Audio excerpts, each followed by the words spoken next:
Kakinada port వేదికగా జరుగుతున్న అక్రమ రేషన్ బియ్యం దందాను అరికట్టేందుకు అధికారులు అసలేం చేయబోతున్నారు అనేది ఇప్పుడు హాట్ టాపిక్ గా మారింది. సౌత్ ఆఫ్రికా నౌక స్టెల్లా షిప్ లో మరోసారి అధికారులు తనిఖీలు చేయబోతున్నారు. షిప్ లో అధికారులు మరోసారి ఏం చేయబోతున్నారు అన్నది ఇప్పుడు ఆసక్తిగా మారింది.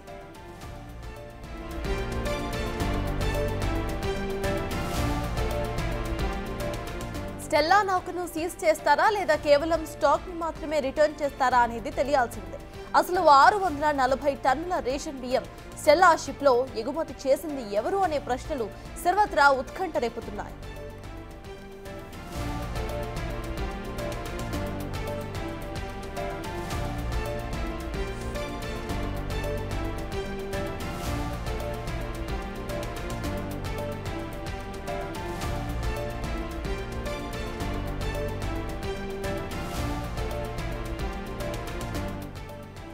ఇటు ఏపీలో పోర్ట్ పాలిటిక్స్ నడుస్తున్నాయి. కాకినాడ పోర్ట్ వేదికగా జరుగుతున్న అక్రమ రేషన్ బియ్యం దందాను అరికట్టేందుకు అధికారులు ఏం చేయబోతున్నారు అనేది ఇప్పుడు ఏపీ ప్రజల్లో హాట్ టాపిక్ గా మారింది. సౌత్ ఆఫ్రికా నౌక అయిన స్టెల్లా షిప్ లో మరోసారి అధికారులు తనిఖీలు చేయబోతున్నారు. అయితే ఈ షిప్ లో అసలు అధికారులు మరోసారి ఏం తనిఖీలు చేయబోతున్నారనేది ఆసక్తిగా మారింది.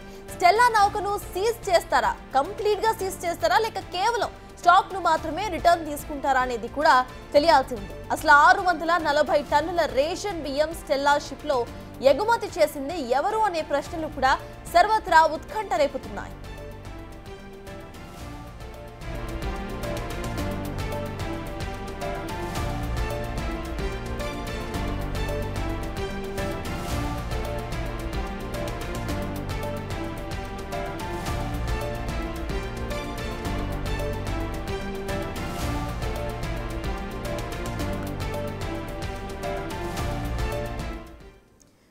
ఇదే అంశంపై పూర్తి డీటెయిల్స్ మా ప్రతినిధి శివశంకర్ అందిస్తారు. శివశంకర్, చెప్పండి, అసలు అప్డేట్స్ ఏంటి? కాకినాడ పోర్ట్ వ్యవహారం రోజు రోజుకి ఒక కొత్త హాట్ టాపిక్ గా మారుతూనే వస్తోంది. అసలు ఇక్కడ అధికారులు ఏమంటున్నారు? ఇవాళ వాళ్ళ యాక్షన్ ప్లాన్ ఎలా ఉండబోతోంది? సత్తాస్ చూసుకున్నట్లయితే deputy CM Pawan Kalyan Kakinada port పర్యటన తర్వాత అయితే అనేక అంశాలు చుట్టూ కూడా తిరుగుతూ ఉంది. అదేవిధంగా చూసుకున్నట్లయితే స్టెల్లా బోట్ కావచ్చు, అదేవిధంగా క్యాన్స్టర్ అంటూ కూడా వైసీపీ కొత్త వాదన కావచ్చు, ఇవన్నీ వీటి నేపథ్యంలో అయితే కలెక్టర్ అయితే ఒక సంచలన నిర్ణయం తీసుకున్నారు. ఏదైతే స్టెల్లా ఎల్ అనే సౌత్ ఆఫ్రికాకి సంబంధించిన షిప్ ఉందో ఆ షిప్ ని పూర్తి స్థాయిలో తనిఖీలు చేయాలంటే కూడా 100% తనిఖీలు చేసి ఉండకపోవచ్చు. నేను ఒక్కడనే వెళ్ళాను, సిబ్బందిని తీసుకెళ్లేదు కాబట్టి పూర్తి స్థాయిలో తనిఖీలు చేయాలి. దానికోసమని ఒక ప్రత్యేకంగా 5గురితో కలిపి 5 డిపార్ట్మెంట్లతో కలిపి ఒక ప్రత్యేక టీం కూడా ఏర్పాటు చేశారు.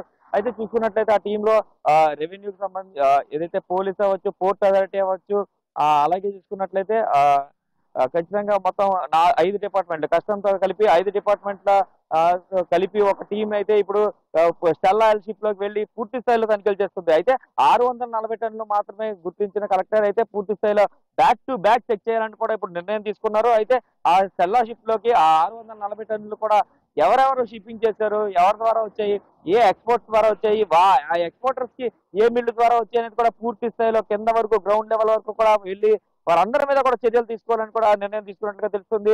అయితే ఆ స్టాక్ ఎంత మొత్తంలో ఉందో చూసుకుని 640 టన్నులైనా లేదంటే ఆ 32,000 టన్నులు లోడ్ అయ్యి ఉంది ప్రస్తుతం. అయితే దాంట్లో బియ్యం అంతా కూడా ఆ 32,000 టన్నులు 640 టన్నులు గుర్తించింది మాత్రమే పీడిఎస్ ఉందా, లేదంటే పూర్తి స్థాయిలో ఇంకా ఎక్కువ మొత్తంలో దొరికే అవకాశం ఉందా అనేది కూడా చూసే పరిస్థితి కనిపిస్తుంది.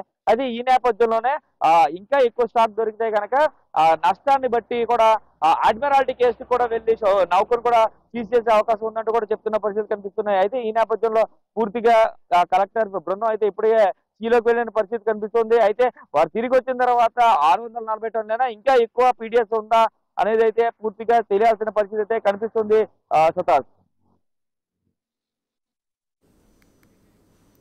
Thank you Shivshankar.